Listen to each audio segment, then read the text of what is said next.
Hello, Sensei Cisco here. As always, we are starting a little early. We're actually getting started a little later than we usually do, even. So don't feel like you need to jump ahead.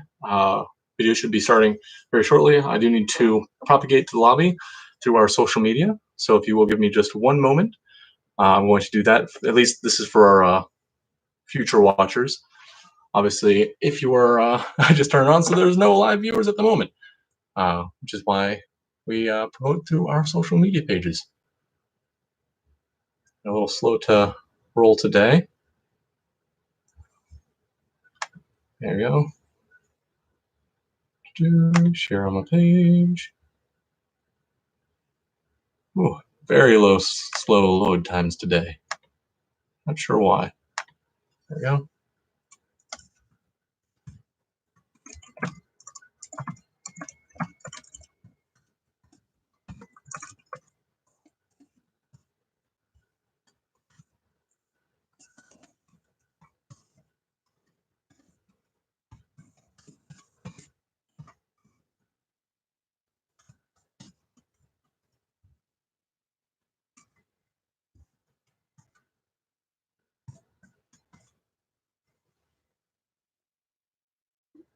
There we go. All right. So it looks like we have one viewer jumped in. Good to see you. Thank you for making it. We're going to jump straight into today's lesson. For today, hi Stephanie. Gracie must be watching.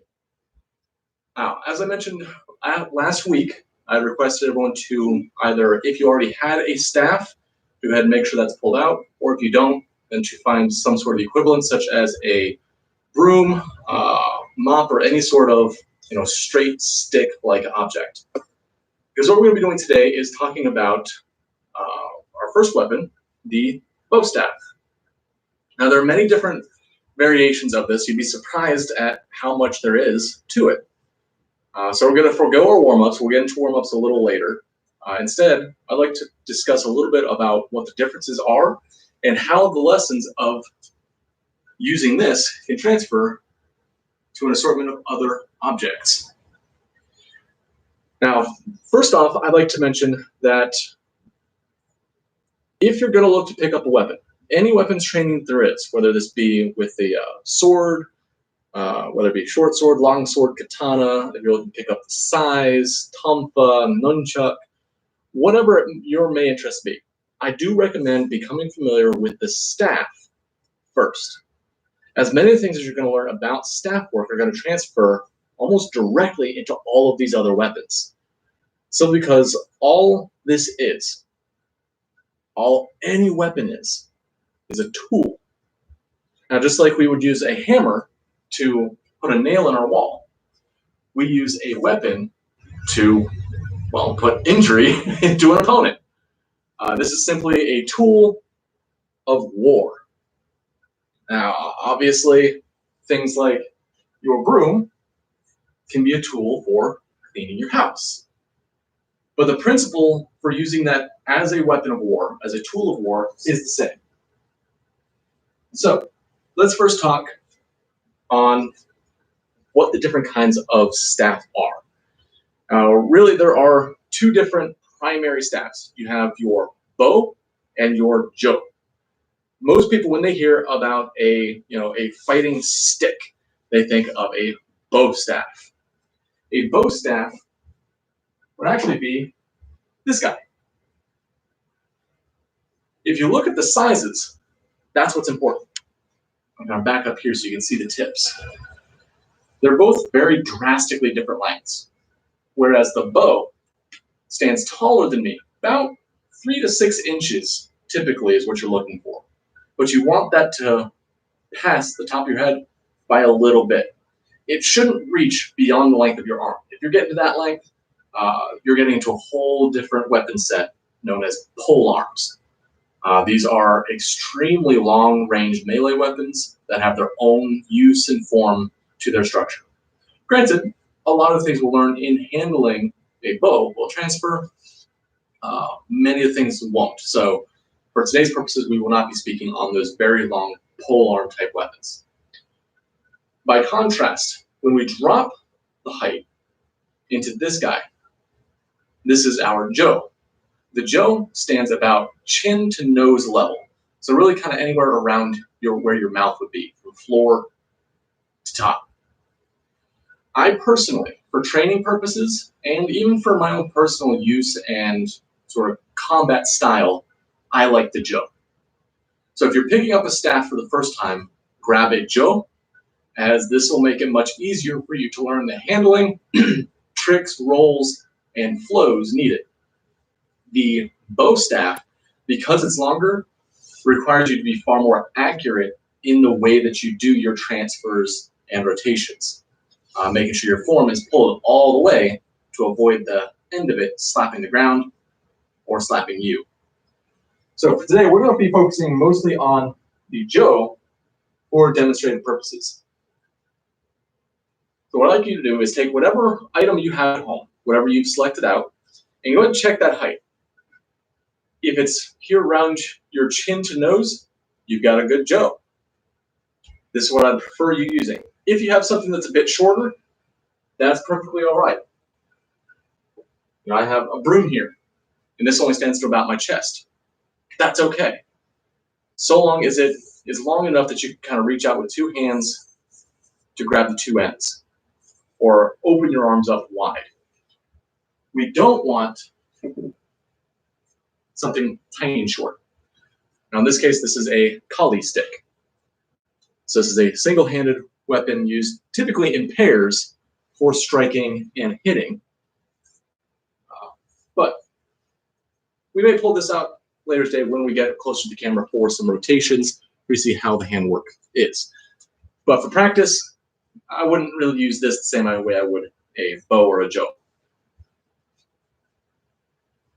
Now to compare, let's go down our line of weapons here. We've talked about the bow being taller than you, the Joe being a little shorter than you. If we continue down that, one of the nice things about this type of weapon is it's universal.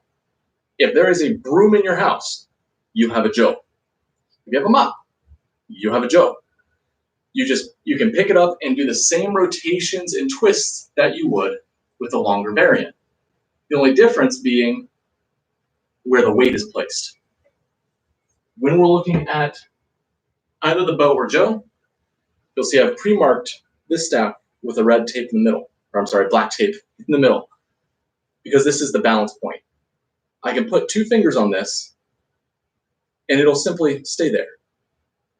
It's not going to fall. This is the center of balance. This is important to recognize for any weapon that you have, because this is going to be your point of rotation for all of your maneuvers. When it comes to grabbing an improvised weapon such as your broom, that center of balance isn't going to be the center of the stick, because you have a big object on the end that's going to weigh it down. So the moment I let go, it's going to tip towards that side. Think of it like sitting on a teeter-totter. You know, if you have you on one side and your friend is sitting on the other, and you go up and down and up and down, it works fine. But if maybe the heavier kid at school or in your social group jumps on that other end, what's going to happen? They're going to shoot you way up in the air. And the teeter-totter doesn't work so well. So, same thing's going to happen with, say, your broom. This means we have to adjust the center of balance closer to this weighted end. In this case, on the broom, it's about, let's see, there. You can check your center of balance by placing horizontally on 1 to 2 fingers.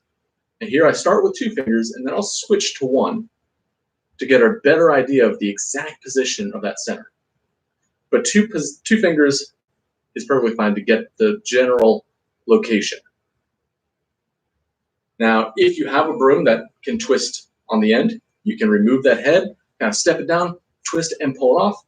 Fortunately, my broom does not do that. It is, I'll say it's probably glued in there. But either way, what this would then turn into, since I have a weight on the end, is instead of kind of using that center of balance to do the spins I would with a normal bow, I would now turn this into a reach weapon. And this gets into the other facet of staff work. And that is, your staff doesn't always have to be used in the center for striking, for punching, or any of these other rotations. You can actually set your grip down to one side with your opposite grip in the center. I'll go ahead and switch here so you can see the tape. And now we have a longer reach weapon. So here we can push and keep somebody further at bay by manipulating the back end of the post and controlling that mid point in the center. This gives me some rotations to block and deflect before stabbing and cutting in with my weapon. A prime example of how this sort of use being applied to, say, your broom would be to set back and using the weight on the end to swing and hit. But again, a broom, you're not going to really see this out on a battlefield, especially if you go into old historical texts. Instead, what you might find is something called a naginata. Now for this one, this is live steel, which is why I had it sheathed. But a naginata actually sits with a blade on the end. Now this is sharp, as I mentioned, it's live steel, and you'll see these little hooks on the back. These hooks are meant to grab onto somebody else's weapon, say their sword, and pull it away so that you can then get your blade involved. And just as I was holding the broom earlier, I would hold the naginata in a very similar fashion to draw and cut, sweep, and strike. But the rotations, the way I'm going to maneuver this using my hands to counterbalance each other and work as a unit are going to be expressed through staff work. Which is why, again, I encourage you to work with the staff first. And as always, safety first. When you're dealing with your weapons, resheath, put them safe so nobody gets hurt. Outside of that, we do have two other options here. One, this is more of a gimmick, really. If you've ever met me before, you've heard me talk things that I like. I love the Renaissance Festival. So what I've done is I even took one of my old staves that got pretty beat up, had some flares on it where the wood is split. I re-glued it and actually attached some different furs, some like potion bottles and things like that. And now it's become a wizard staff for the Ren Fair. But I can still use this, if needed, in that same fashion to swing and strike. It is still a weapon. This was not glued on. I got to glue that. So this is an art project in the making. But ultimately, even though it has a bunch of stuff on it, I can use it just as I would anything else. And the last thing I have here is my katana. Now for the katana, this one is blunted. This is a display piece primarily. Typically on a katana, what I would use is a two-handed grip on the base to create my control. I wouldn't so much do the rotations and spin I would with the staff. What I can do is offset my grip to have a support hand on the rear and create that similar fulcrum motion, high block and side block guards that I would with a staff. So again, the lessons we learn from the staff will transfer to our other weapons trainings. Now, all that being said, now a little bit of context of what our weapons are and how these lessons are going to transfer. Let's now take a look at what we are doing with it. So, as with any other weapons, any other athletic or martial training, we do want to warm up. So what I can do is go ahead and grab your staff and put it off to the side, easily within reach, because we're going to bring that out soon.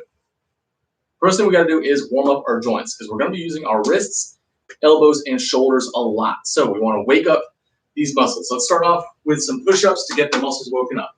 Come on down and hitch, knee, sun, sheep, yo, roko, sichi, Hachi. Ku. Ju. Come on up. Big hugs. Chop. Roll it up. Roll it down.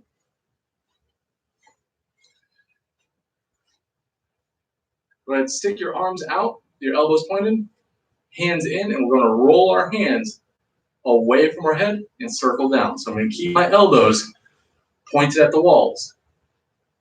And I'm just going to circle my hands straight out to my sides to roll my elbows. Reverse, just kind of scooping in and under.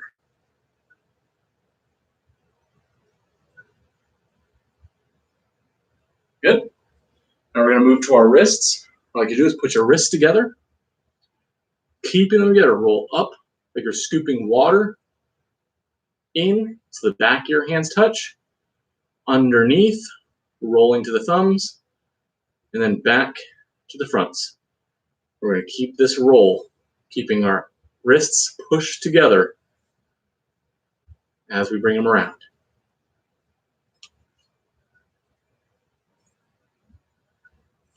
Excellent. Go ahead and reverse that direction. Now we're going to kind of wave down, scooping up to the chin and dropping out. So this is to wake up our wrists and get the mobility moving in that joint. Good. Go ahead and fan out, rolling your fingers, kind of rolling pinky to thumb. Reverse, thumb to pinky. Make big pause. And shake it loose. All right. First things first, go ahead and grab your staff and let's find your midpoint. To do this, I want you to hold your staff horizontal, taking two fingers, place it somewhere on your staff. Now me, I have a little cheat sheet here in the form of my tape. You can absolutely do the same.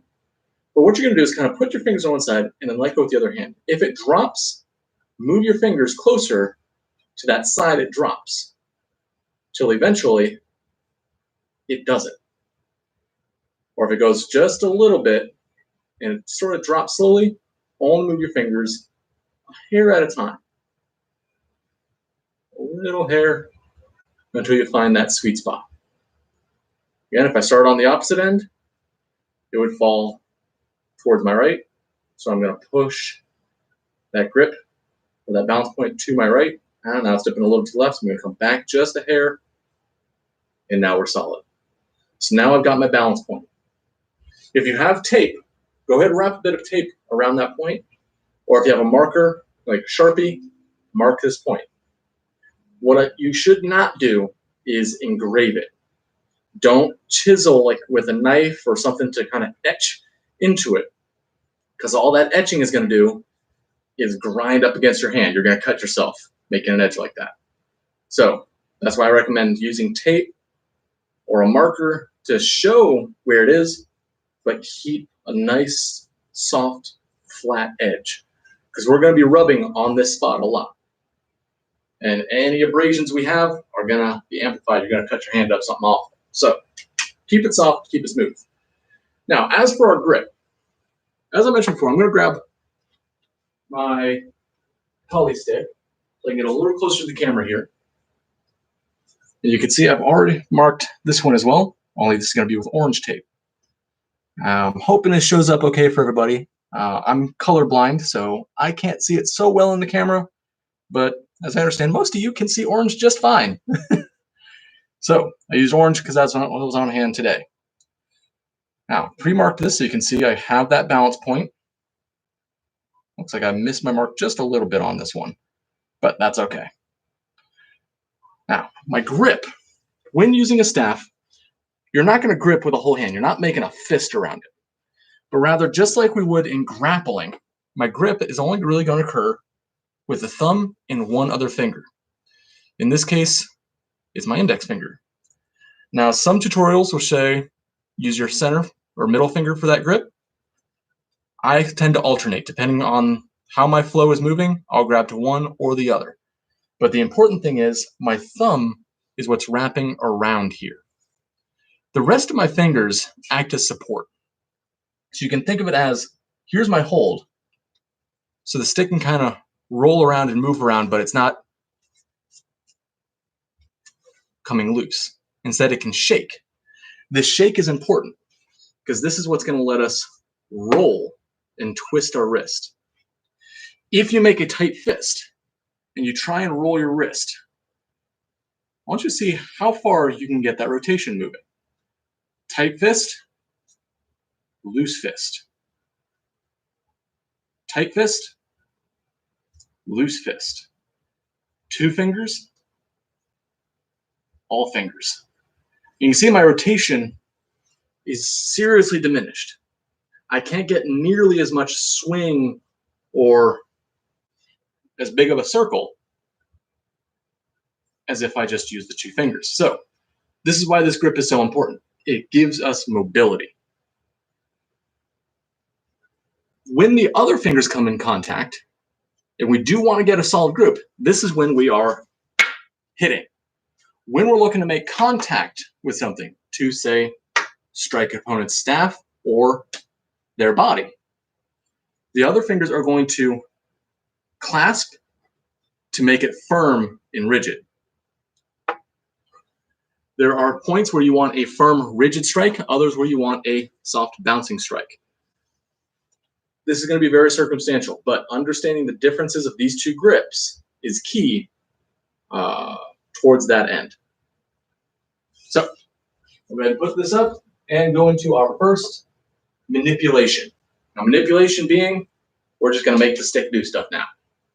All right, getting to your midpoint, what I like to do to warm up is grip that midpoint again, only with two fingers.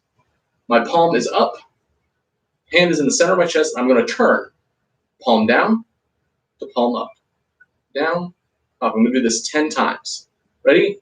Hitch, knee, sun, shi, go, roko, sichi, hachi, ku, ju. Go ahead, switch to the other hand.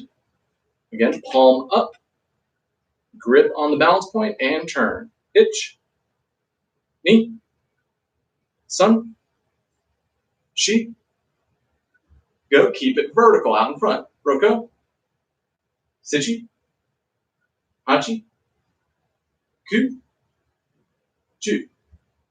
Good. You should kind of feel a bit of a pull, either a stretch or even a burn in your forearm as you do these. Using a staff uses a lot of forearm strength, way more than we would with just standard punches and chops, because we're looking to hold on to something that is heavy and moving. If you're having some struggle, there is a tool for that known as a chiaishi. Now, this is much like a dumbbell. This is a Japanese or Okinawan training tool with a weight on one side. I will have another video explaining how to design, how to build your own chiaishi at home. It's rather simple. But using this in that same rotation can build up a lot of the strength in your forearm and your grip. But that is another video. So moving on into our grip and rotations, our manipulations, let's go ahead and reset back into our right hand. And this time I'm going to start rolling my staff. So I'm going to take it from my fingers. I want to roll it into my palm and then back onto my fingers. Into my palm, onto my fingers. I'm just going to have this come back and forth 10 times. Hitch, knee, sun, shi, go, roko, sichi. So I'm not using my thumb here. I'm just feeling the balance point. Hachi, ku, ju. Switch hands. Hitch, knee, sun. See if you can get a roll on your hand. Shi, go, roko, sichi, hachi, ku, Ju. Excellent. Now we're going to play with a little switch off. So what I'm going to do is, in my left hand, I'm going to bounce it up in the air and bounce it, switching my hands into the right. So bounce, and see if I can put my right at that balance point. Pitch. Knee. Sun. No thumb. Shi. Go. Using just the tips of your fingers. Roko. Sichi. Hachi. Ku. Ju. Excellent. Now, if that's feeling pretty good, we'll move into the next roll. For the next roll, I'm going to bring it all the way to my elbow. So now, starting my fingers, I'm going to roll up my arm into my elbow and have balance there. See if you can get it to set on your elbow in balance so that it doesn't move. You just feel that point. Then what I'm going to do is drop my hand to let it roll back to my fingers. So we roll into the elbow, find the balance point, drop it back to the hand. Roll in, pitch, and back. Knee, sun, shi, yo, roko, sichi, hachi, ku, ju. And switch to the other side. Now, as I roll, you'll notice that sometimes I do turn my hand. I got to turn my arm to make sure that I'm making sure I'm on this balance point. So rotating your hand is fine because we're looking to keep this flat as it rolls up and down. Ready? Itch. Knee. Sun. Shi. Go. It's okay if it gets away from you. Roko. That's part of the learning curve. Sichi. Hachi.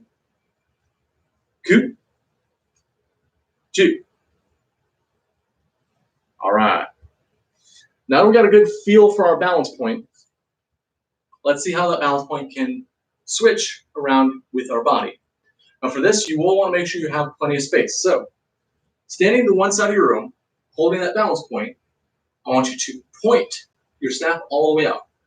If you don't hit anything, excellent. Go ahead, stand where your hand was so that you can put your elbow to your body on one side, elbow on your body to the other side, and make sure you don't hit anything. Me, I have about 2 inches of space between my walls. And a staff is a reach weapon. This is also why I prefer the Jo for my training, is I can use it in a more condensed space. The Jo also lets me use my kicks as part of my combative strategy. But for this routine, what we're going to do, go ahead, point it to one side with my thumb on top. You're going to find your thumb side of the staff is going to be what we call the head. Your pinky side is what we call the tail. So what I'm going to do is point the head of my staff at one wall directly to my side. My elbow is close to my body. What I'm going to do is turn at the elbow, sort of slap myself in the belly. So you're going to touch your belly button and back out. Belly button and down. Belly button and down. Itch.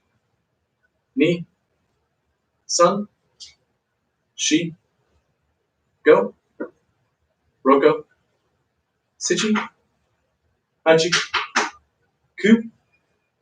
Ju. Very good. Go ahead and go to the other side. When I slap to my belly, I'm going to open my hand, take my left hand, and just kind of switch. So I'm going to let my right hand up, left hand slaps, and I can switch over. Just the left side. Itch, belly, and down. Knee. Sun. Shi. Go. Roko. Sichi. Hachi. Ku. Ju. Excellent. Now you'll find, if you're swinging this correctly, the staff is going to be rubbing against your body. So as I come around, the stick is sort of rolling on my torso as I switch hands, and it rolls on the other hip. So what I get to do is nice and slow, we're going to start switching sides. Basically on your right, roll it over on top of your belt, not on your belt, but just above. So your hand hits your belly button. Then you can switch your hands, letting it continue to roll around your torso until you point all the way to your left. Ready? Hitch. Nice and slow, letting it roll across your body. Knee. Sun. Shi. Don't worry about how you switch your grip here. Go. Just worry about feeling the staff kind of rolling on you. Roko. Sichi. We'll get into how we do this transfer on the next step. Hachi. Ku. Ju. All right. Now for the transfer. This we're going to need a little bit of speed. Because what I'm going to do is I'm going to throw it onto my belly. When I do this, there's something called kinetic energy or momentum that's going to allow it to continue to spin. Think of it like if you had water in a bucket and you swung that bucket in a big circle. When the bucket gets to the top, does the water fall out? No, the water stays in the bottom of the bucket, even though the bucket is upside down.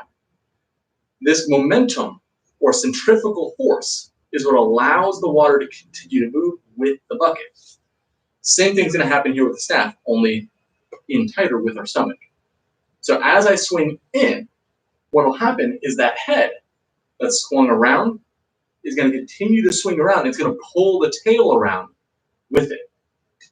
So I don't really need to grab right away. Now, of course, we're not going to just throw this around. You make sure you have a safe space that you're working in. There's nothing breakable in your immediate area, because odds are you are going to lose control of this. It's going to go flying off. So give yourself plenty of space to operate. For our switch off, I'm going to use my palm heel right here as my support for both hands. And just like when I was doing that turnover, my fingers are going to be loose. My fingers aren't gripping. I'm going to slap to the center and then just let it fall into the other hand. Slap and let this balance point rest in my palm. Slap, rest in the palm.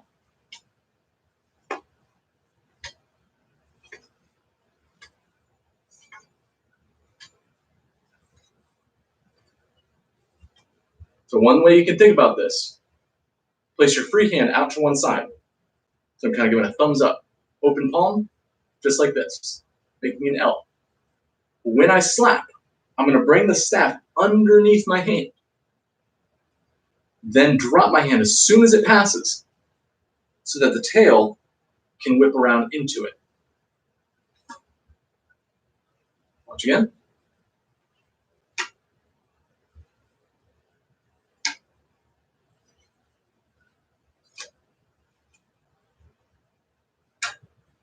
Now, if you miss your slap and you don't actually make your balance point touch yourself in the belly button, or at least your meridian, you can't do this higher on your chest as well, or even down on a leg.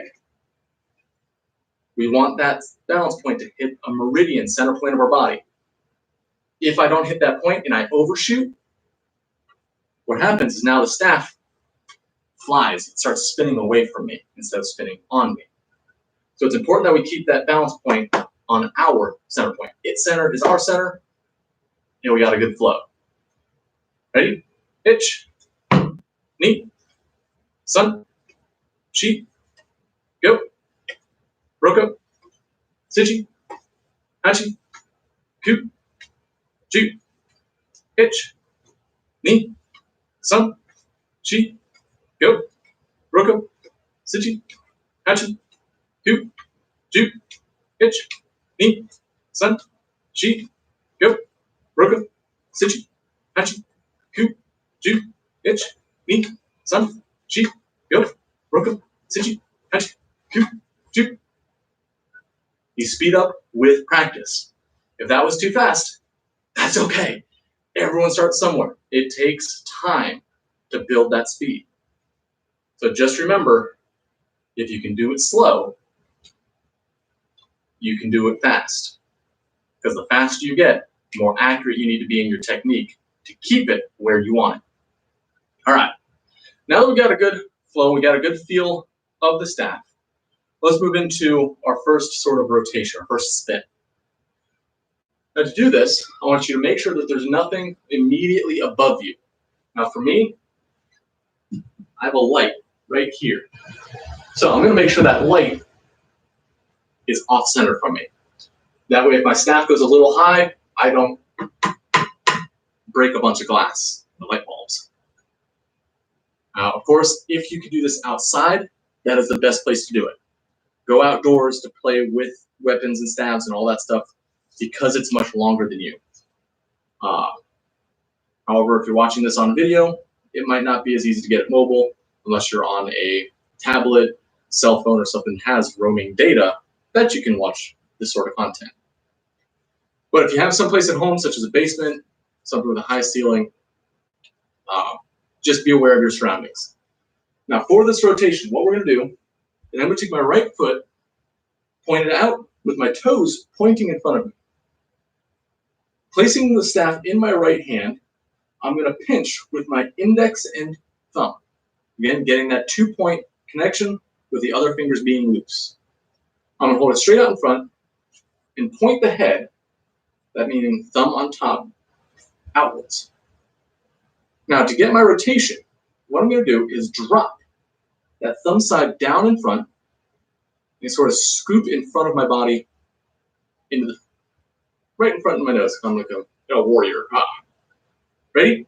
From the point, drop it down from the shoulder. When I hit my elbow to my side, I'm gonna bend at the elbow to bring it up. Again, itch, knee, sun, shi, go, roko, sichi, hachi, ku, ju, shoulder to elbow. The next step, I'm gonna bring that elbow up so I can point my thumb back out. So now I'm horizontal again. Itch, elbow, shoulder, and bring it all the way around to horizontal. So now I'm pointing the head back where it started. Knee. So I don't actually need to pull the elbow up. You can to get a kind of a higher lift, but you don't have to lift it at all. Sun. Shi. Go. Put your tail behind you to start. Roko. Tail behind. Sichi. Tails in front. Tail behind. Hachi. Ku. Ju. And that's your first rotation. Just brings it down and points it. You can even use your left hand as a stopper here. In fact, let's play with that. Let it pass your left hand first, so the head passes. Then catch the tail. Itch. Knee. Sun. Shi. Go. Roko. Bring your elbow, that left elbow, up so you can hold this horizontal. Sichi. Hachi. Ku. Ju. If you've ever seen Black Panther, it's just like the warrior women from that movie. They all line up. And that's how they hold their pole arms. That's gonna be our first rotation. Now let's try it on the left side. So now I got my left foot, toes are pointed, left hand is out, tail is behind me. Bring it down from the shoulder, bend the elbow when it reaches your body to vertical. Itch. Knee. Sun. Shi. Go. Roko. Sichi. Hachi. Ku. Ju. All All right, let's continue our rotation, lifting the tail up. Itch, elbow to shoulder, continue the rotation so the tail comes up to your neck. And back out. Knee, sun, sheep, go, roko, sichi, hachi. Put the tail behind you to reset. Ku, ju. Excellent. That's going to be your start of rotations. Now, to really get an idea of how this moves, what we're essentially doing is starting in front and then dropping our stick back down on front. So if I have an opponent in front of me and I have my staff reaching out to sort of poke and prod, keep them at a distance, what I'm doing here is they're maybe swinging down to my legs. They're trying to hit me in the shin. I'm dropping my staff to sort of deflect it. They're either stabbing in towards my hip or down towards my knee.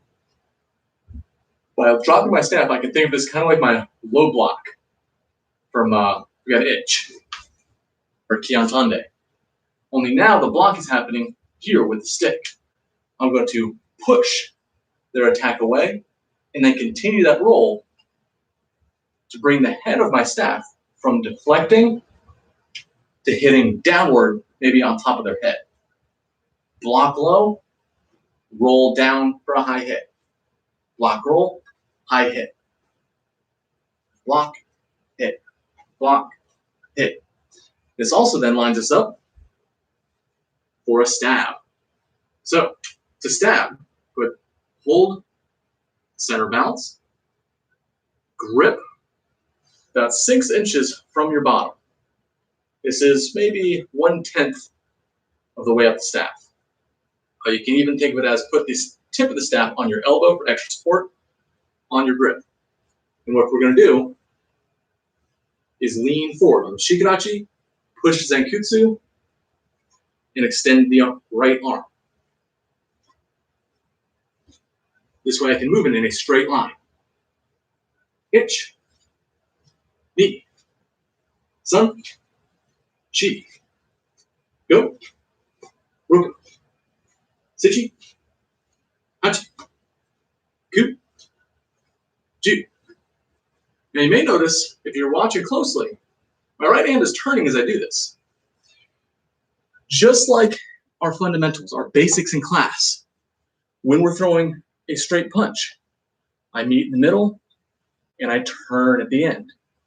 This turning lets my arm extend fully in that straight line. It also locks up all the muscles. On the staff, I'm doing the same thing. Here I'm in chamber. My elbow's turned in, my palm is turned up. As I extend out, I rotate, pointing my first 2 knuckles. Well, not my first 2 knuckles, I do have a grip here.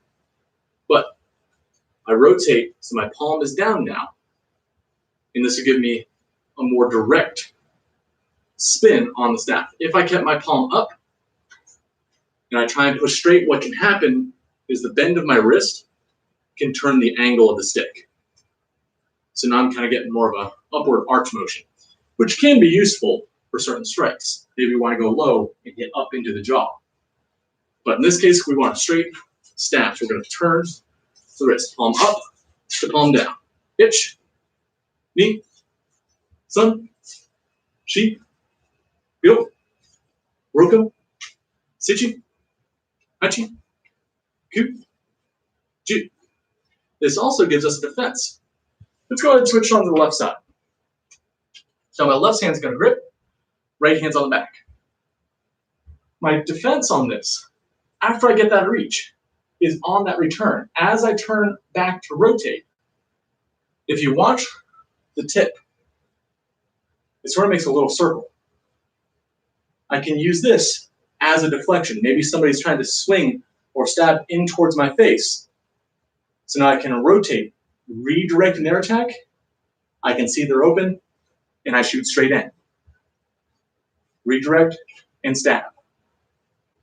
1, 2, 1, 2. Draw in with the palm up, push out with the palm down. Ready? Left side. Hitch, knee, sun, shi, go, roko, sichi, hachi, ku, ju. All right. That is our stabbing motion.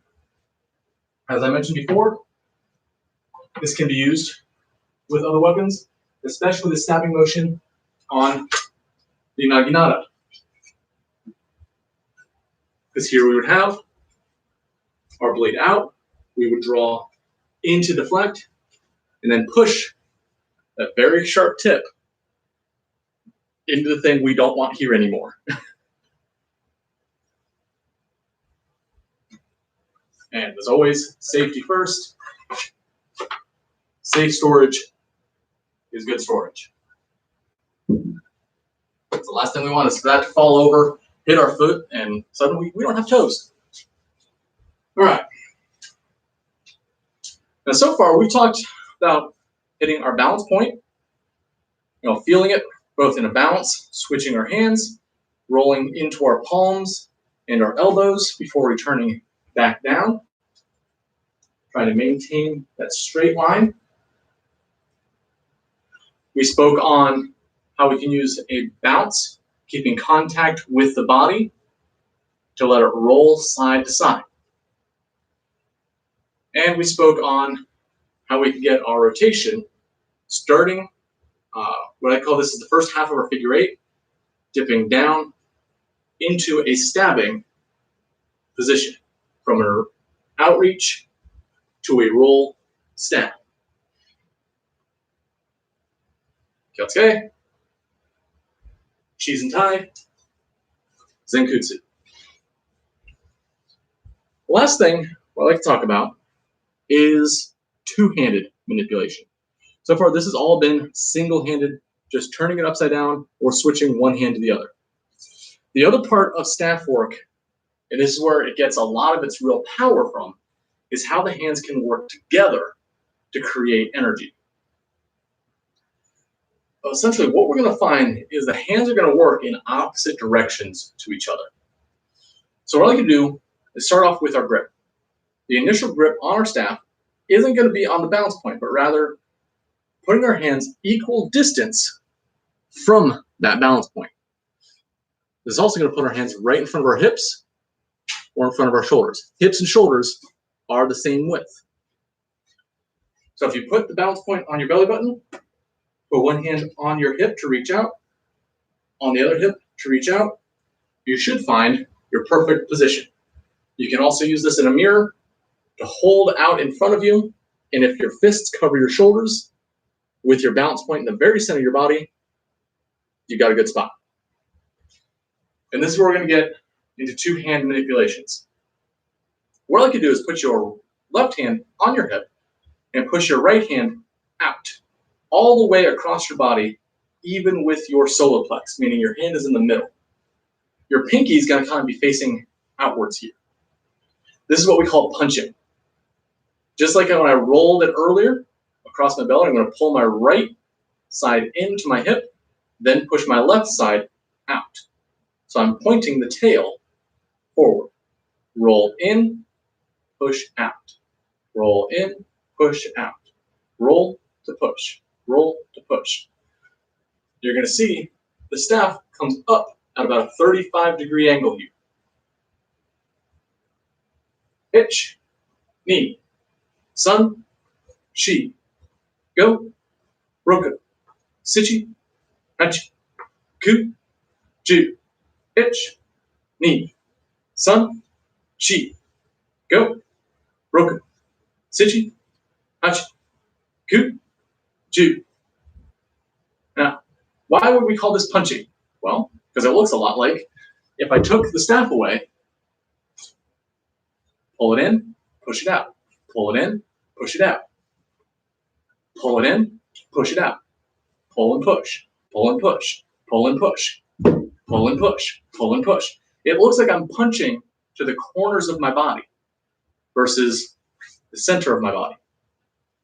The reason why we have this slight change compared to unarmed strikes is our follow through. My strike is still going to happen here in the middle. I'm then going to push through it to break my board, to break my opponent. Contact and follow through. Set, contact, follow through. Set, contact, follow through. Punch, punch, punch. Sound good? The opposite of punching, well, you could say blocking. Sure, attack and defense. But what's the other sort of attack that might be considered the opposite of a punch? Well, if you ask me, I'd say a kick. So now let's talk about kicking with the staff. Depending on the school of thought, this could be seen as more of like an upward punch or an uppercut. I like to call it a kick. I'll sometimes call it an uppercut. But the idea is I'm striking low. So kicks are meant to be low. Low hit on the staff. I'm going to call that a kick. All right. To do this, instead of pulling one hip to our shoulder, I want to bring that hand up. To my hip. I'm going to bring it up to my shoulder. I'm not touching my shoulder. I'm just bringing it in as tight as I can. Some schools of thought even say to bring it up to your ear real high, like this. I'm not one of those. I think that's a little too extreme because now we're striking too high up in the abdomen. If I was going to do that, I'm going to go with a stab or just a punch. What I'm looking to do is strike below the belt line, into the legs, the groin, maybe the shin bone down here. So I'm going to bring my hand in front of my shoulder. Then the opposite hand is going to punch down in front of the opposite hip. I'll then pull up to my shoulder, scoop down to the hip. Shoulder, hip, shoulder, hip. So I'm going to pull it in and up, down and out. In and up, down and out. In and up, down and out. In and up, down and out. So we're looking to create almost like a wall across my body, but we have an angle. So you can kind of see as it swoops out, I'm swooping, scooping into the hip. Roll and roll. Itch, knee, sun, chi, go, roku, sichi, hachi, ku, ji, itch, knee, sun, chi, go, roku, sichi, hachi, ku, ji. And those for your low strikes or your kicks. We combine those into our 4 angles. Because when we're working at staff work, or really any weapons or combat training, we have certain gaits in the body that we're going to concern ourselves with. We have 5 gaits in the body. 1, 2, 3, 4, and 5. Think of these as passing points. If you open your body up with your arms and legs outreached, and then kind of look around, you'll see there's a big void here between my head and my arm. This space is gate number 1. If I drop my hands at an angle, this gives a little better example of this. The gate is this top section. Gate 2 is up here. Gate 3 is under the arm. Gate 4, under the other arm. And gate 5 is between the legs. You can, given certain circumstances, go between the legs to escape. This is most prevalent if someone's throwing a high round kick up towards your head. There's a big gap right here that you could simply, they swing, you duck under, and you pass through gate 5. When it comes to a staff, we're looking to attack on those angles for our 4 gates. So if we reset to our double grip, I'm going to first attack gate 1 with a downward punch. Gate 2, kind of rolling the tail up to swing it down. Gate 3, I'm going to pull straight back up. Gate 4, roll to drop. 1, 2, 3, 4. 1, 2, 3, 4. 1, 2, 3, 4. Itch, knee, sun, chi.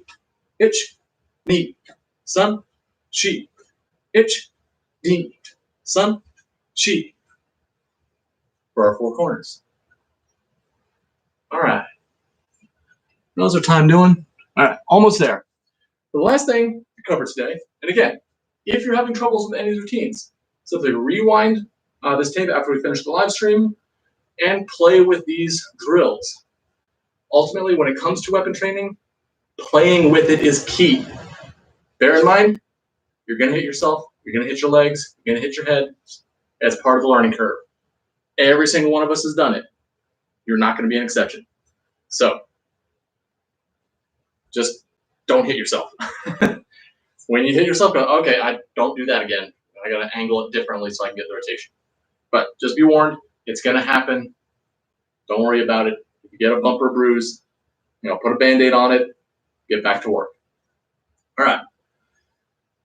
The last thing I want us to do is starting our roll. Now, just like we started a roll with the single hand, coming up with that one single rotation, rolling the wrist, thumb in to out. We're now going to do that with the two, only now we're going to do it sort of like we're swimming or we're rowing a boat. So, placing your balance point in the middle, I want you to kind of roll your fists. So you take the two ends to reach out and scoop the water, and row your boat. This is where it's most important to have that loose grip. 2 fingers to hold, so you can get a nice swing. You want this typically around the center of your body. I like to keep my balance point close to my navel. You can absolutely bring it high or even above the head, but the goal is to just keep it on that meridian. If you turn, I can do the same thing, but I'm keeping that meridian in line with my target. So I can turn my body, but my row stays the same. What this will then turn into, and what we'll likely be playing with on Thursday, is a side rotation in starting our spins. To get into flips and alternated punches. Instead of punching straight, I can do a swoop and swing to punch. But this rotation is going to be our first step. So just row your boat. All right. I think that's going to cover it for today. I hope you learned something good. I know we covered a lot in this module. Ultimately, if you are interested in learning more about staff work, we do have another video here on the channel that goes over specifically how to manipulate the staff with a couple of different drills that elaborate even further on some of the stuff we did today. But it's all about practice. Pick it up, play with it, get a feel for it, and where the balance is. So once you have that, the tricks, the manipulations, the spins become easier and easier and easier. This is simply an extension of you. So you need to work on your balance, both for where your balance is and where the balance of your weapon is, because this is an extension of your body. It changes my punches from this long to that long. So I can swing close or swing far. But that'll do it for our basic class today in the introduction of staff work. On Thursday, we will continue with this lesson, moving into some slightly more complicated rotations. So I'd like you to continue to play with what we did today, get comfortable with it, and we'll move on to some more complicated maneuvers in the next one. All right. Actually, hold on. Let's check our time. Yeah, that's fine. All right. That's it. Already got the examus. And basic is dismissed. I'll see you in the next one.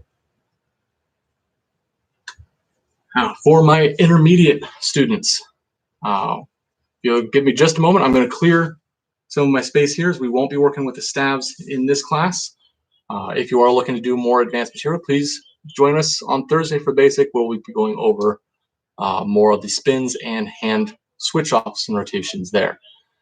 For intermediate class today, we're going to get back to our sort of core essentials and looking at our katas and kihon.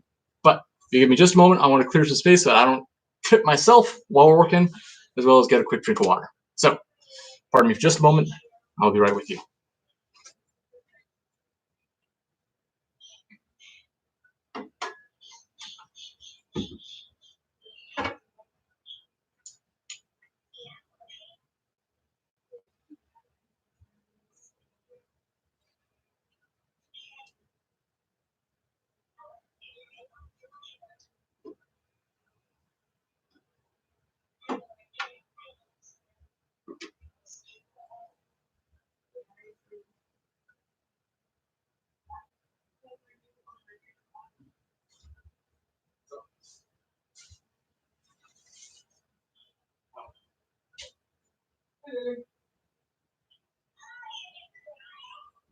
I'm on YouTube right now.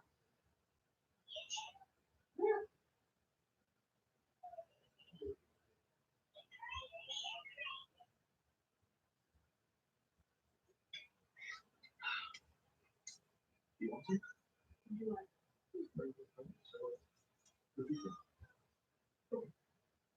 I was going to brag.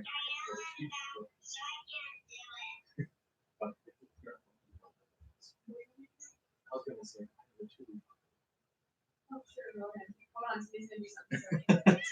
All right, so as a sort of a special treat, more as a way for me to boast and brag about this little girl, we actually have a sort of a special guest today, because Miss Megan got a phone call from her daughter Lily, and we are voice chatting today during class.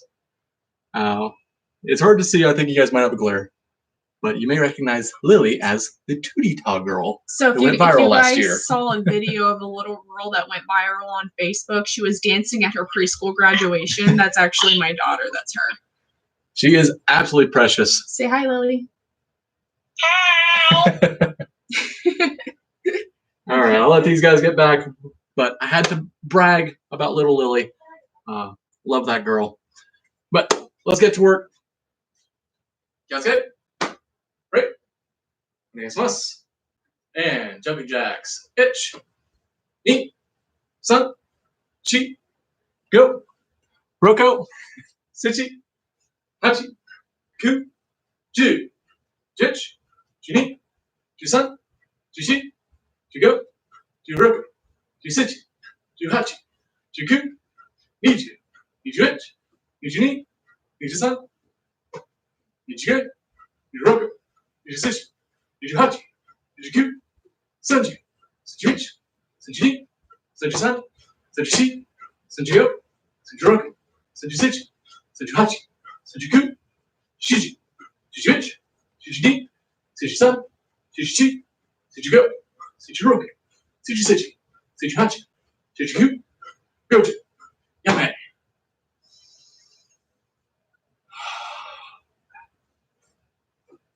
Saw your comment there, Gracie. Lily says hi right back. They're actually just in the other room there. All right, push-ups. Itch. Ni. San. Shi. Go. Roko. Sichi. Hachi. Ku. Ju. Sit-ups. Itch. Ni. San. Shi. Go. Roko. Sichi. Hachi. Ku. Ju. All right, and frog squats. Itch. Ni. San. Shi. Go. Roko. Sichi. Hachi. Ku. Ju. Better shake it out. And roll your neck.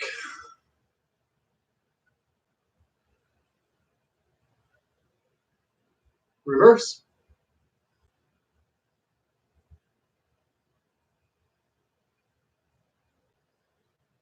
hugs,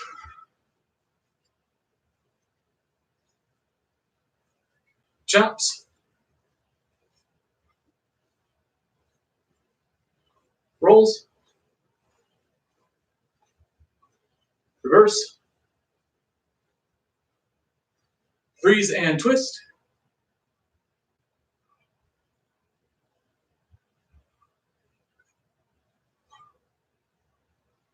down to the hips,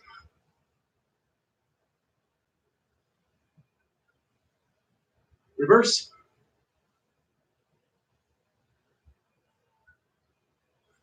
shake,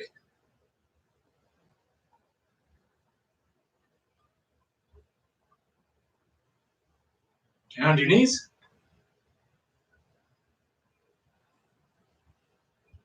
reverse,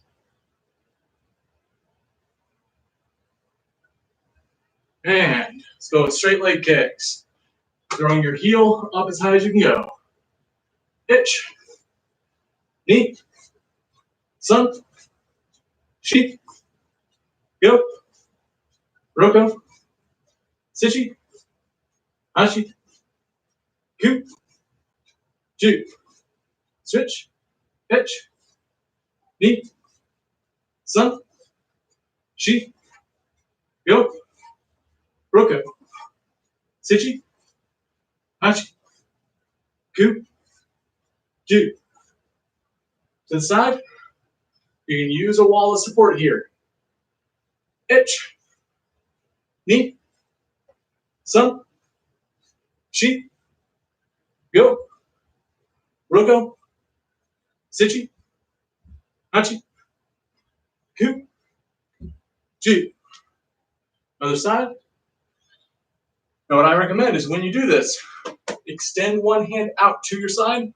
This will give you a goal to make sure your foot's not swinging way back behind you, rather in line with where your side and round kicks should be placed.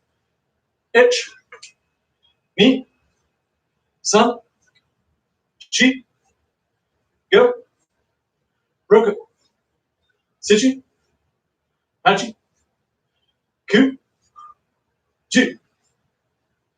And going to the back, two hands on the wall, hitch, knee, sun, sheep, go, roko, sichi, hachi, ku, ju. Other side, hitch, knee, sun, sheep, go, roko, sichi, hachi, ku, ju. And shake it out, bounce it off. Deep breath.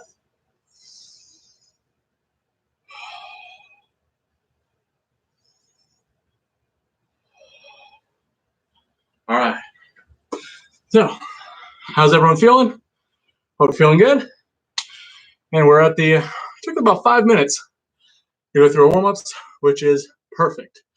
A warm-up should last no more than 5-10 minutes max. So 5 minutes is sort of your minimal marker, 10 minutes usually being your maximum marker. But from here, we can move into our kicks. For our kicks today, I like to take a look at kicks from different stances. So we're going to go into, well, you know what, this is intermediate class, so let's pull it away from the very basic fundamental kicks. And we'll have some fun with your more proximity or distance making kicks. For our first one, last week we looked at striking to a target, stepping in and back using a chair as our marker. What I'd like us to look at today is instead of having that chair as our marker, I want you to pick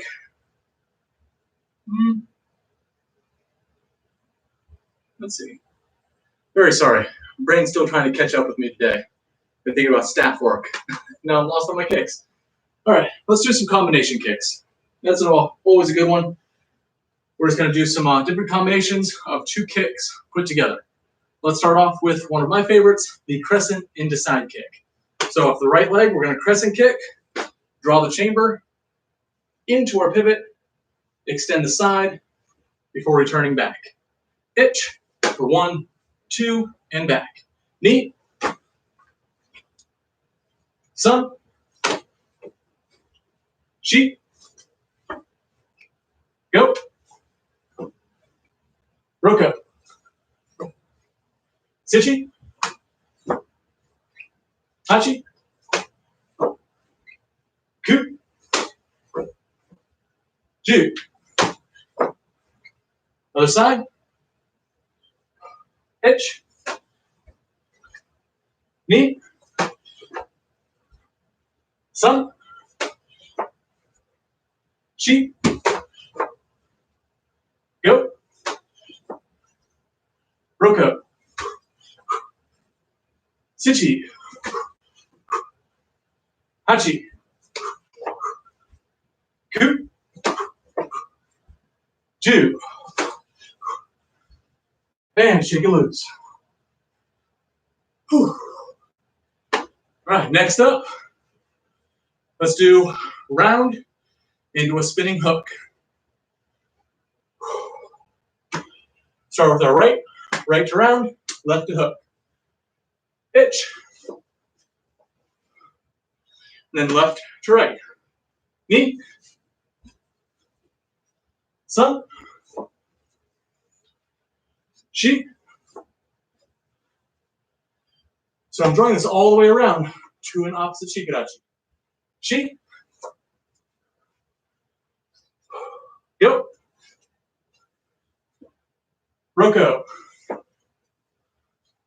Sichi. Hachi. Ku. Ju.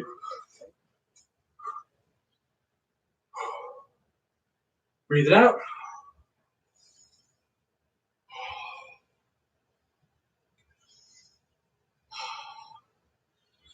And next combination, let's go with hook into round, or reverse it. This one, we're going to keep same leg. So we're going to assume we went for a hook kick, it missed. So we're going to flick the round as a backup. Itch. Knee. Sun. Sheep. Go. Roko. Sichi. Hachi. Ku. Ju. Other side. Hitch. Knee. Sun. Sheep. Go. Roko. Sichi. Hachi. Ku. Ju. And relax. Deep breath.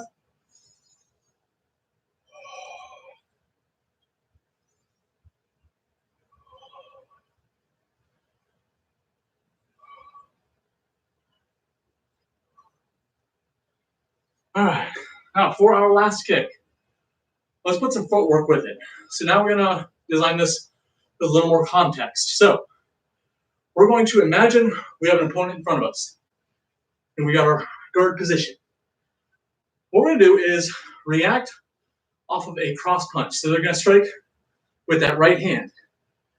What I'm gonna do is, let's say we're not in a fighting position, maybe just speaking with them.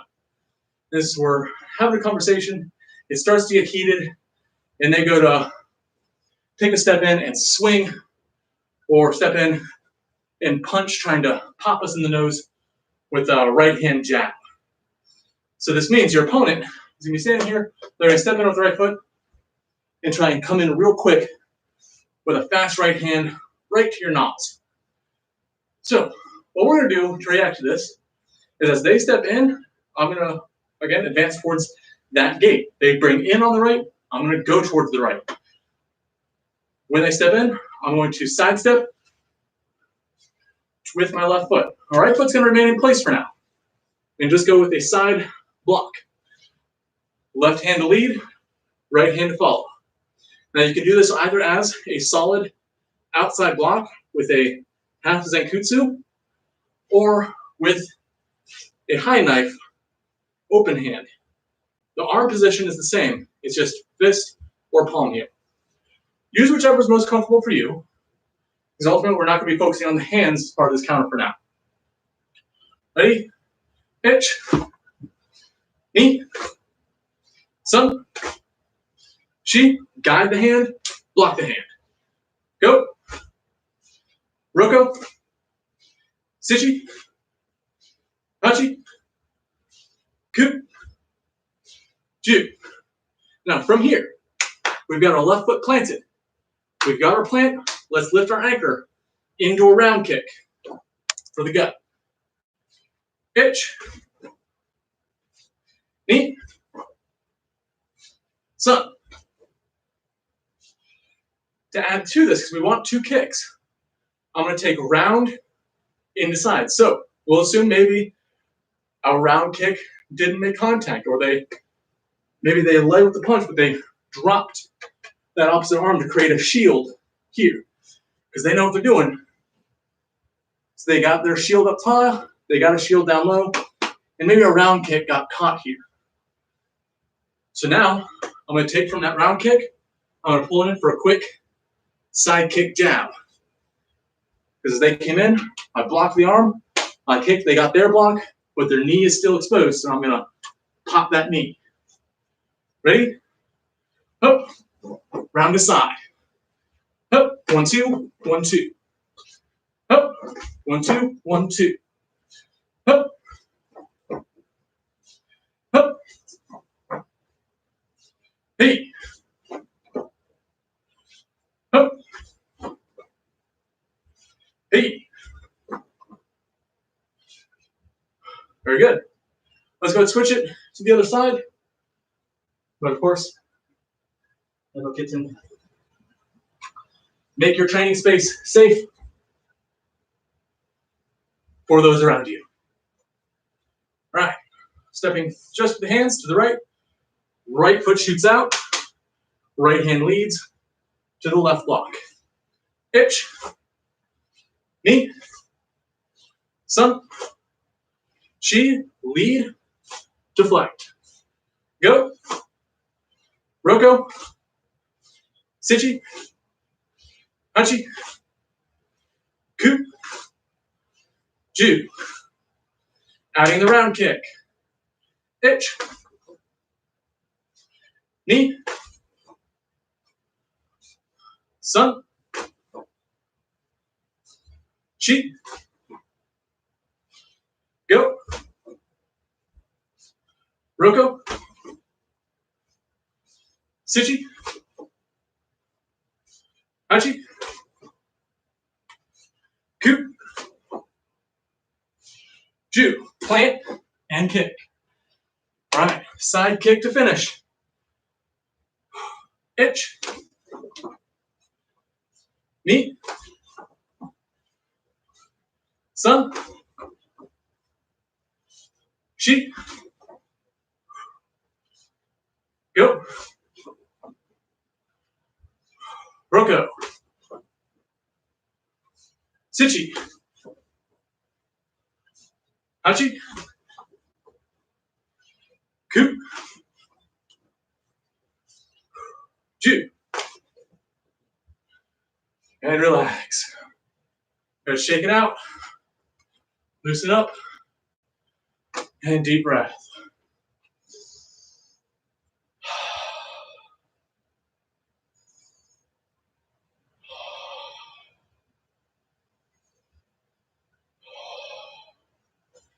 All right, very good.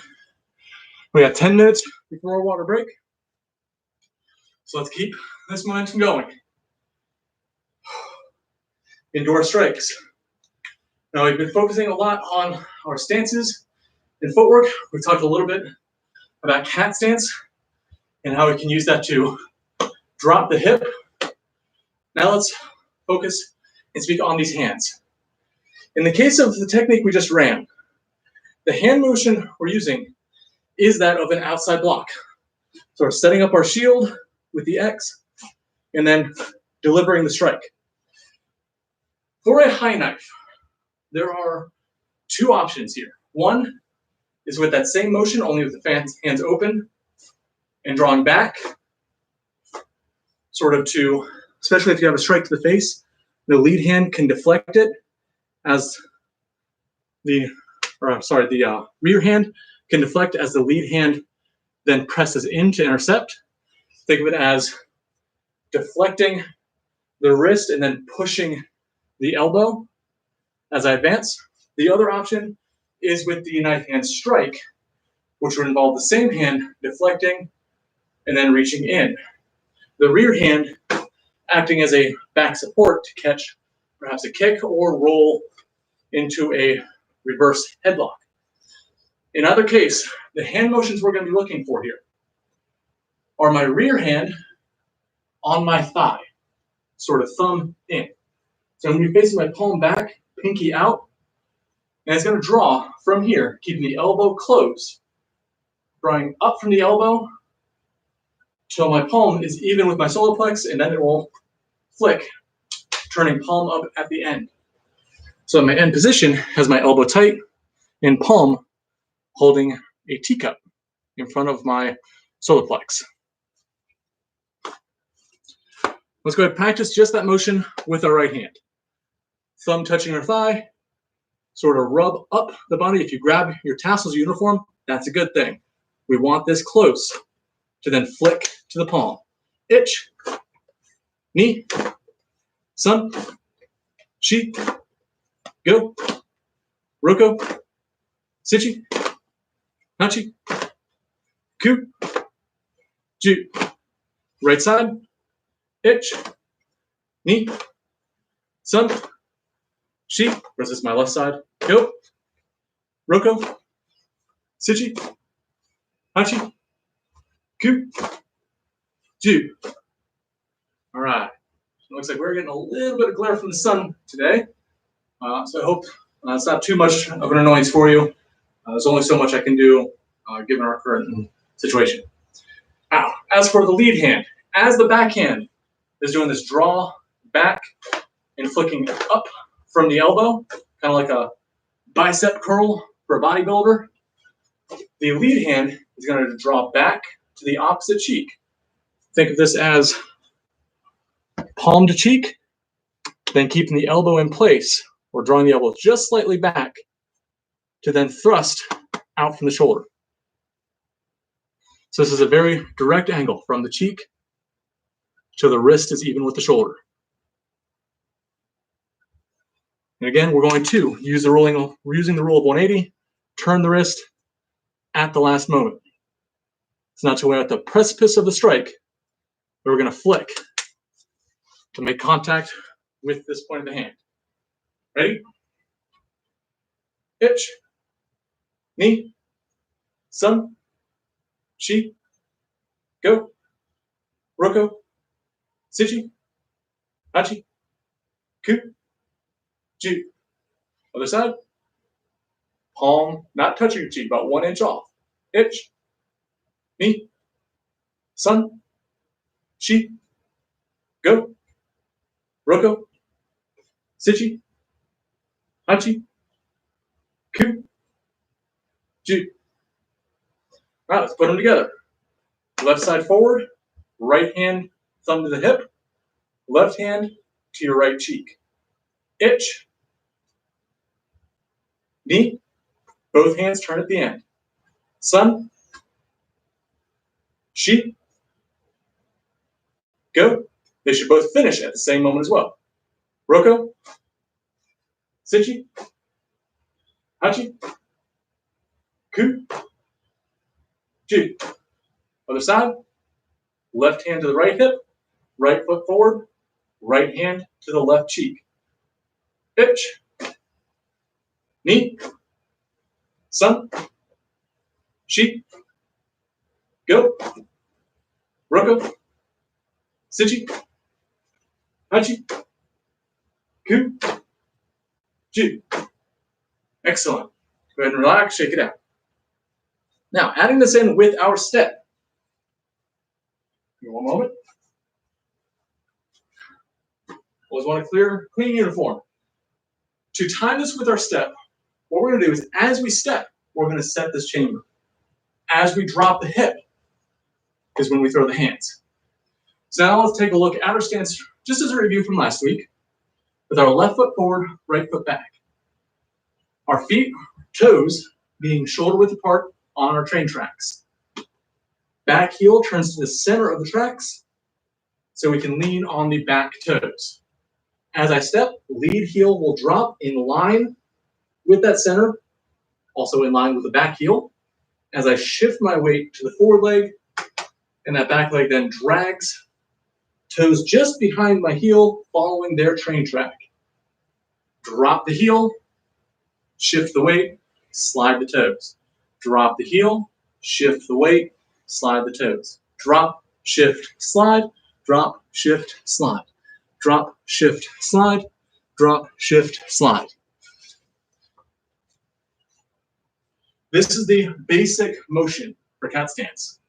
However, we can add to this for extra strength.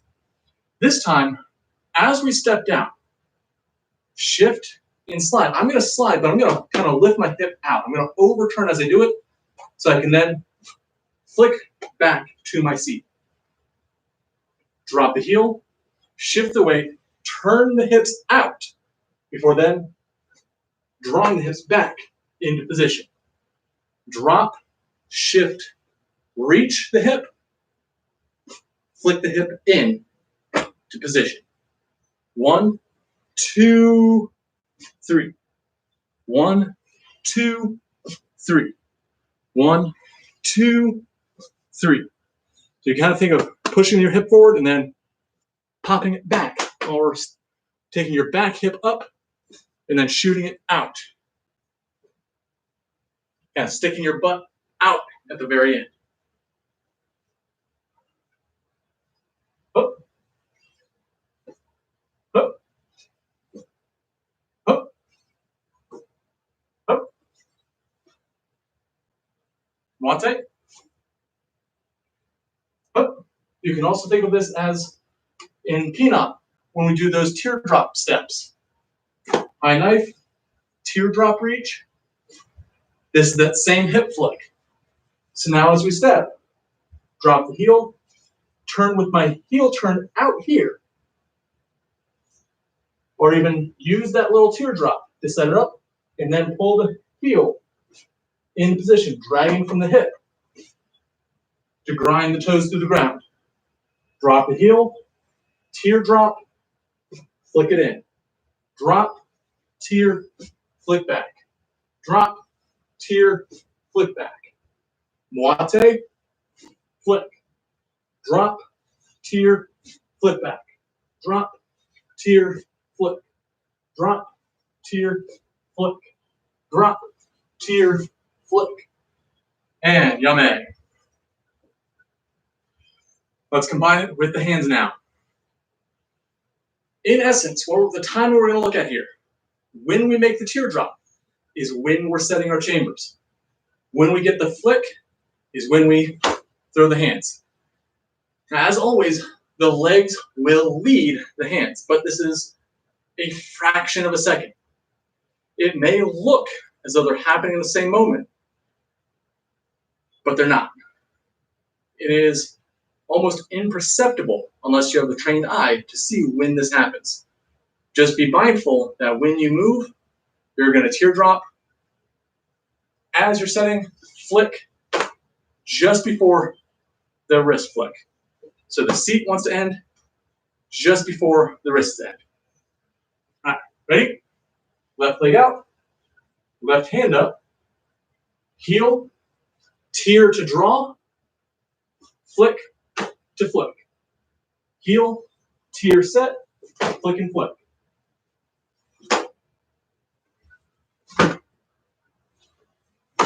One set.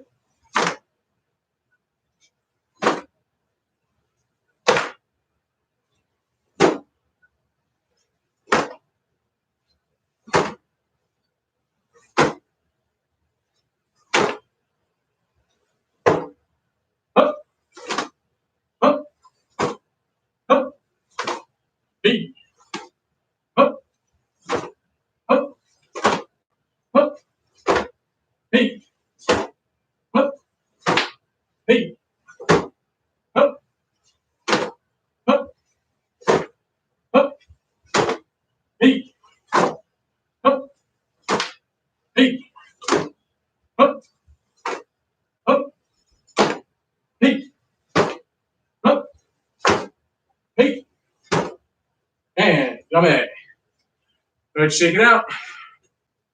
Fix your uniforms.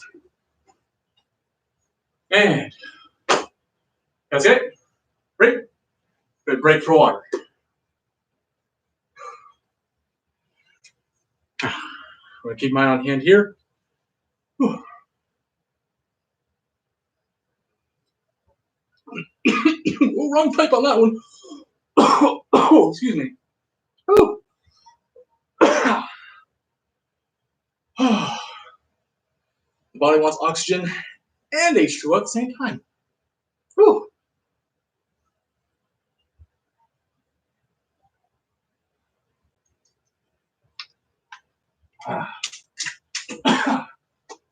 All righty.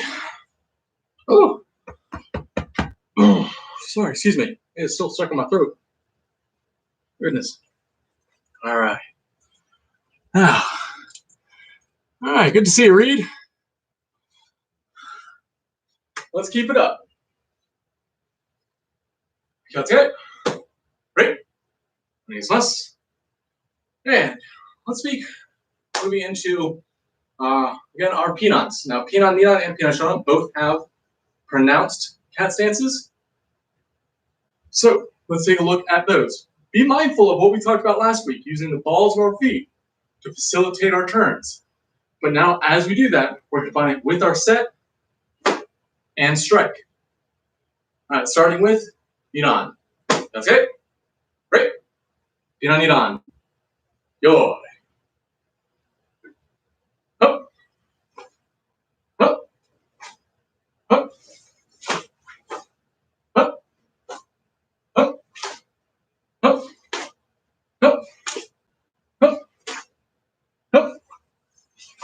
Up. Up. Up. Up. Up. Up. Up. Up. Up. Up. Up. Yep. Hey. Great. Now, for nidon, we have more low knives.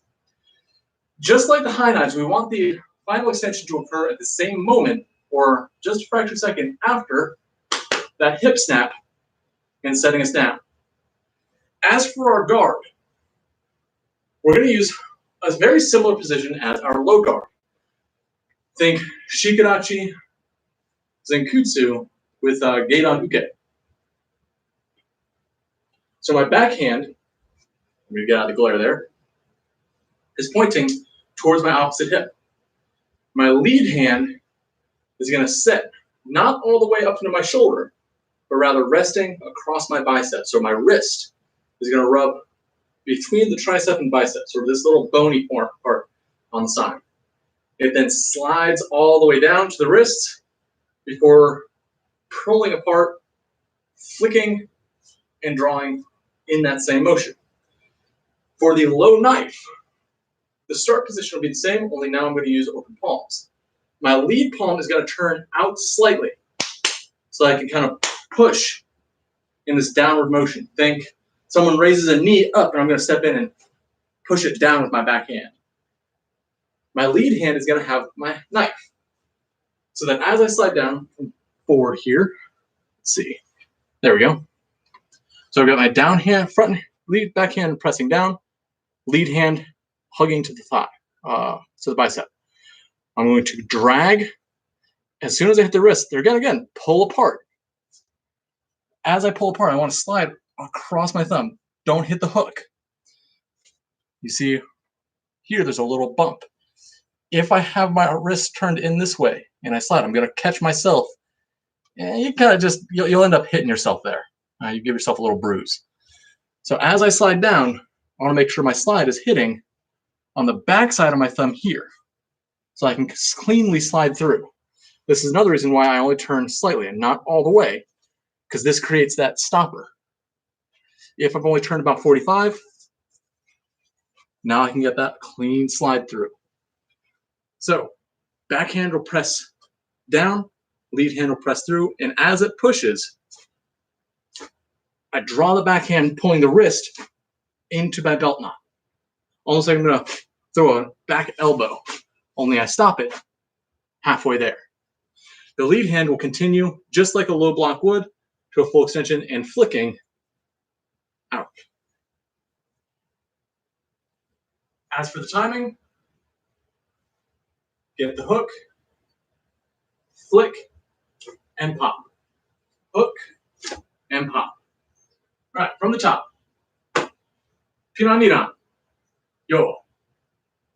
Up. Up. Hey. Up. Up. Up. Up. Hey. Up. Up. Up. Hey. Up. Up. Up. Hey. Up. So here I've already set my guard. I turn around, backhand will push across to finish my block, before then continuing with the knife strike. Up, push aside, flick, and pop. Up, push with the backhand, and strike. Up, bring it across, and strike. So really what we're looking at is as I step, the lead hand just swings over. Kind of coming out and in. Almost like I'm gonna make a light circle to sort of guide through. Guide through.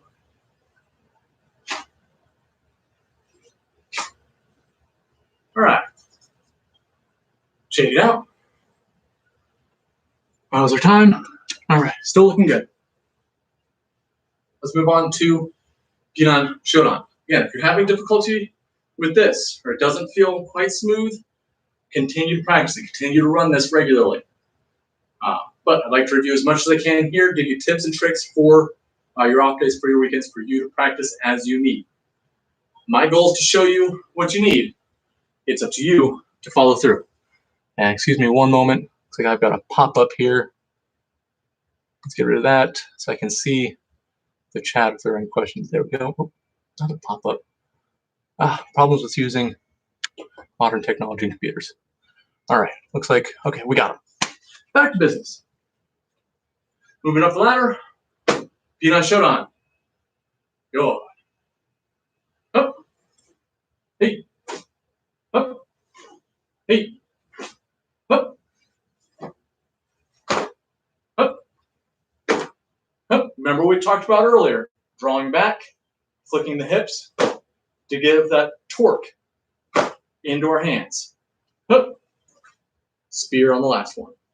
Up. Here we're gonna get a lot of torque. Up. Up. Use that teardrop. Up. Teardrop. The torque. Up. Up. Up. Up. Hey. Up. Up. Hey. Up. Hey. Great. All right. Loosen out.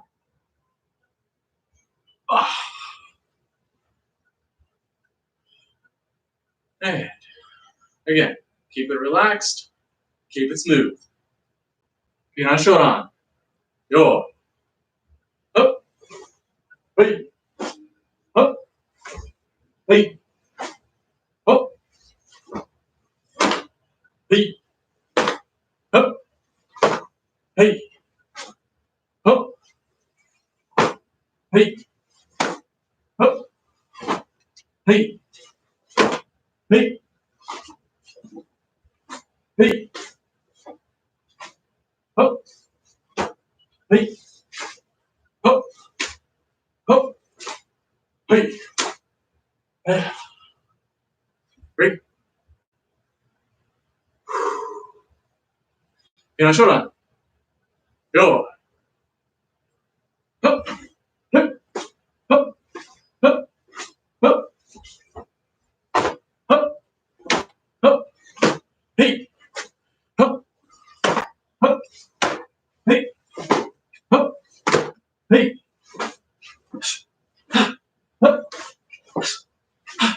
Hey.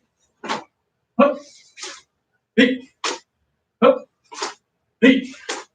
Hup. Hey. Cleansing breath.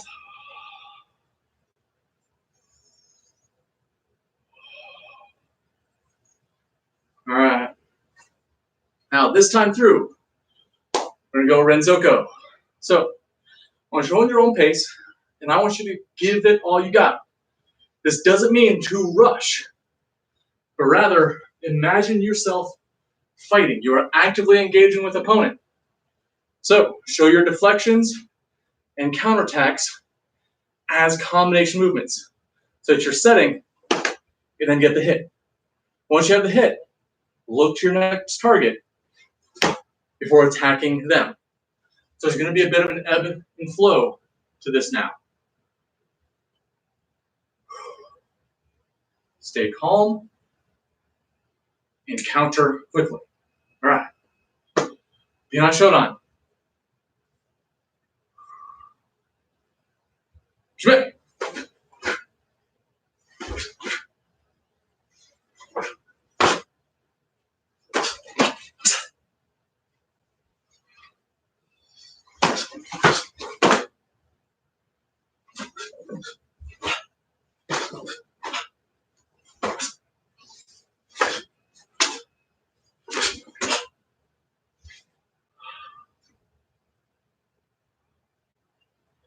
Yeah. Bihan Shodan.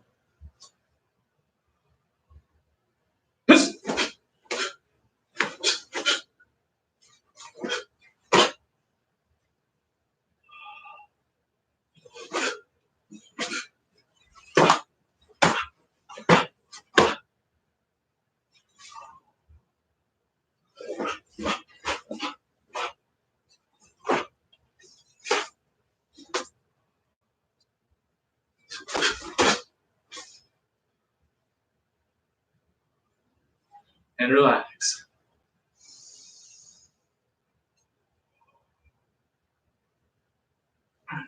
As you go through ebb and flow routines, or sort of this shadow boxing approach, it's important that you think about what is the strike, what is happening here, what is being thrown at me for me to react to.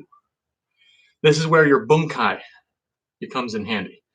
Obviously, when we're working through a screen like this, practice your bunkai becomes exponentially harder to teach. But if you remember to your in-person lessons, or if you have a partner to sort of experiment and play with, then you can absolutely start doing this. Now, I can explain to the best of my ability what each strike is doing, as I have with some of the other things we've done today, but it's up to you to imagine it. It's up to you to react accordingly to it. All right, let's move on.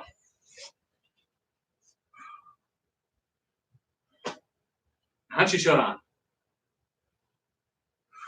Yo. On my count. Up. Up.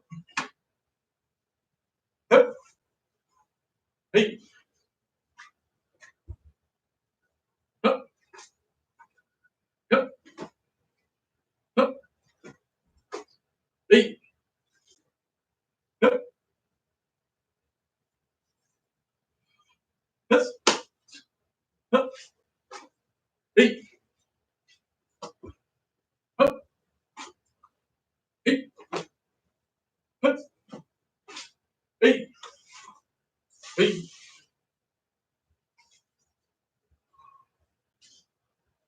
Again.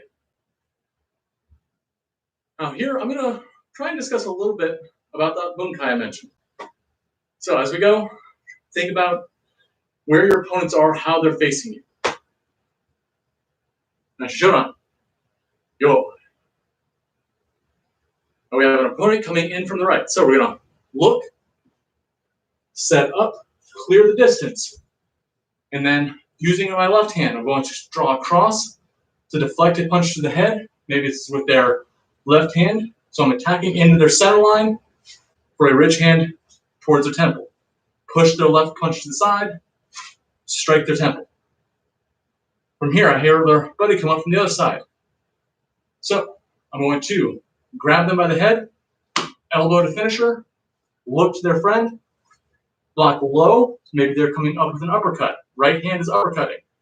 So I'm going to block that right hand, and then take my right hand to draw across, punching to the solar plex, and then setting my stance. Once that punch hits, I'm going to step over, driving my shoulder into them to knock them back, before then taking my left foot to flick their heel and continuing that topple. So I'm kind of walking through them to knock them off. From here, I've got a new opponent in front of me. They're going to throw, let's say, a right hand towards my chest.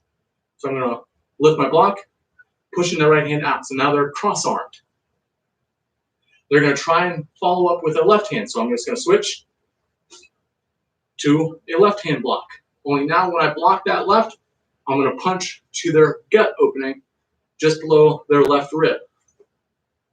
Once they're shocked, I'm going to draw back and do a back fist flick to the bridge of their nose to rock them back further. Now at this point, the guy knocked off balance on my left has got back to their feet. So I'm going to take my left foot, give a quick heel kick to their shin to try and knock them off balance, before then stomping out to this guy's foot and rocking a hammer fist towards the face, and then looking back to the other side. This guy's now advancing again. So similar, I want to keep this guy at bay, so I'm going to keep another heel kick towards him before stomping out onto his legs and drawing, maybe they're throwing an uppercut into my ribs, so I'm going to draw my chamber to create a shield on my ribs so they can catch my arm rather than my body, and draw a hammer fist across towards their temple. Again, we're attacking that temple. It's already a weak spot, so I'm going to go for it again.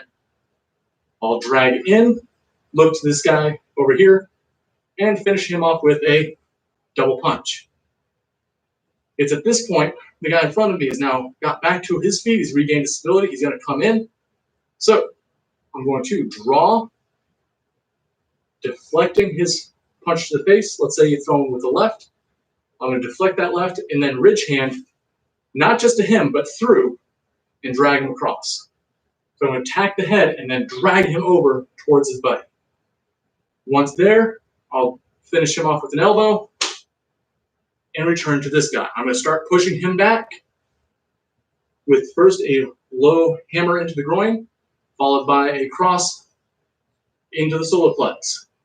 Drive through, kicking him off balance, flicking,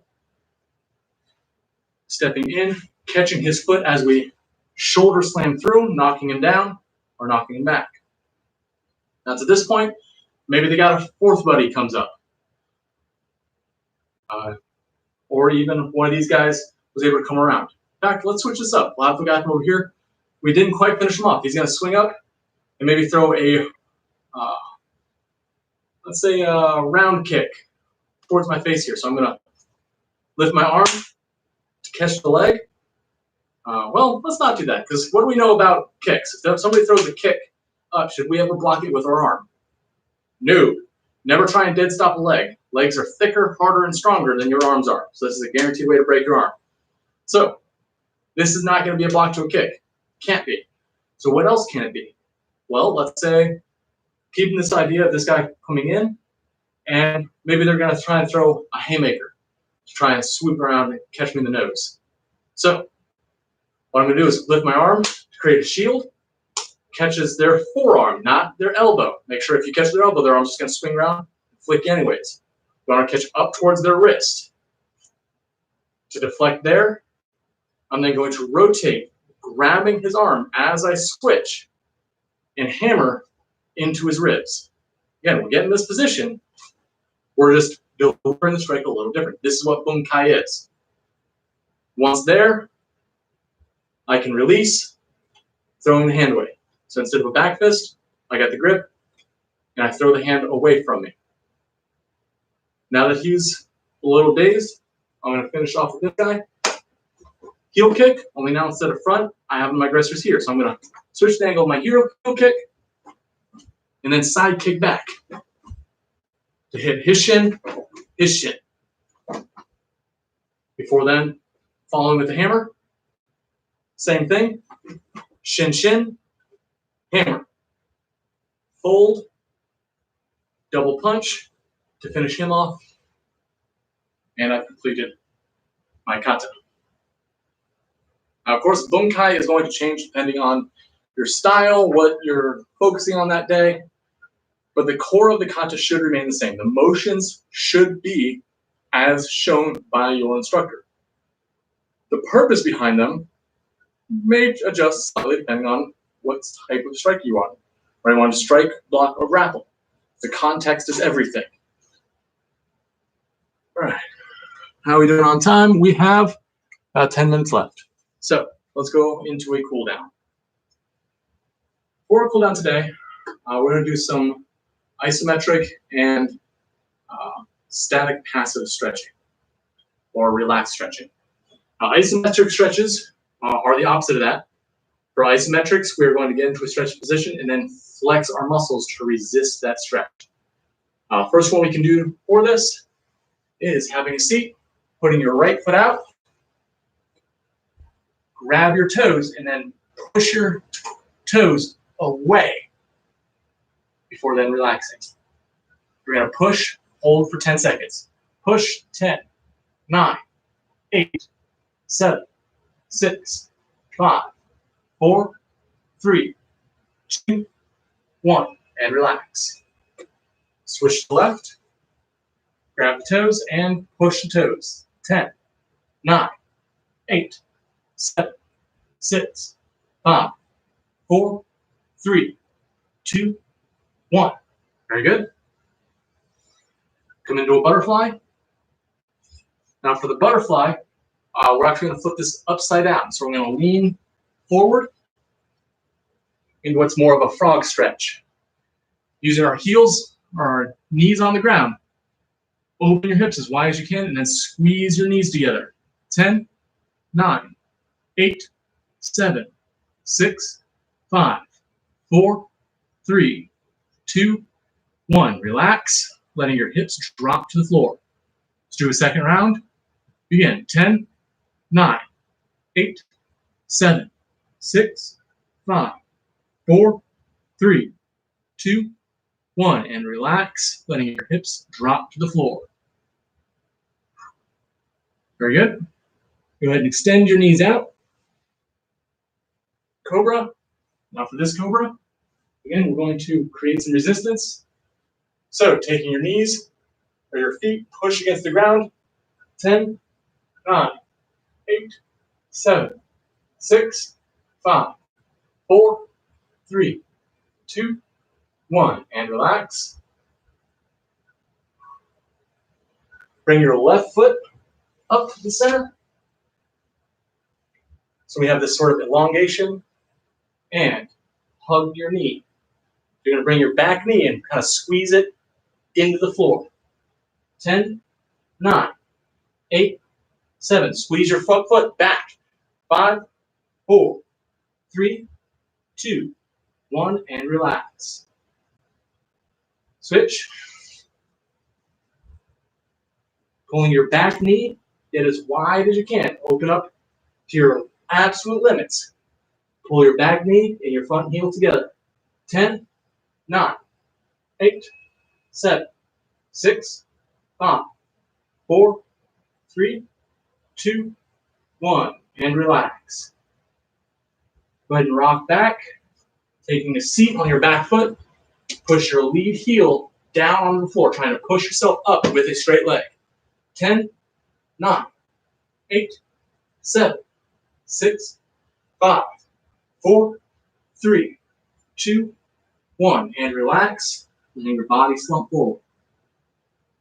Switch. Left foot out, sitting back onto your right heel. Dig your left heel into the ground, straight leg to push yourself up. 10, 9, 8, 7, 6, 5, 4, 3, 2, 1. Relax, letting yourself slump down. Good.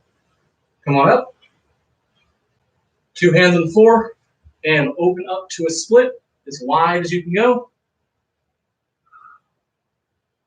And using straight legs, squeeze your feet together. 10, 9, 8, 7, 6, 5, 4, 3, 2, 1. And relax. Open your feet a little bit wider. Good. Go ahead and lean forward. Close your feet. Roll back into a cat stretch and child's pose to rest.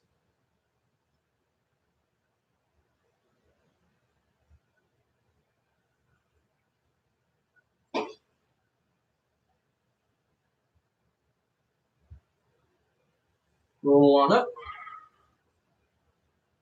Shake out the knees. And come on up.